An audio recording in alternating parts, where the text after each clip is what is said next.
যে ঘরের মধ্যে সূরা বাকারা তেলাওয়াত করা হয় সেই ঘর থেকে শয়তান পালিয়ে যায়। যে ব্যক্তি সূরা বাকারা নিয়মিত তেলাওয়াত করে তার জীবনে বরকত নেমে আসে। কি আসে? আল্লাহর রহমত আর বরকত নেমে আসে। যে সূরা বাকারা তেলাওয়াত ছেড়ে দেয়, সূরা বাকারা তেলাওয়াতটা করে না, ছেড়ে দেয়, তার জীবনে আক্ষেপ আসে, আক্ষেপ।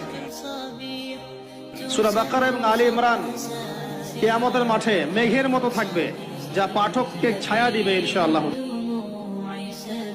যে ঘরের মধ্যে সূরা বাকারা তেলাওয়াত করা হয় সেই ঘর থেকে শয়তান পালিয়ে যায়। যে ব্যক্তি সূরা বাকারা নিয়মিত তেলাওয়াত করে তার জীবনে বরকত নেমে আসে। কি আসে? আল্লাহর রহমত আর বরকত নেমে আসে।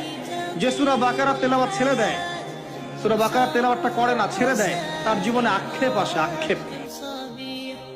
সূরা বাকারা এবং আলী ইমরান কিয়ামতের মাঠে মেঘের মতো থাকবে, যা পাঠককে ছায়া দিবে ইনশাআল্লাহ।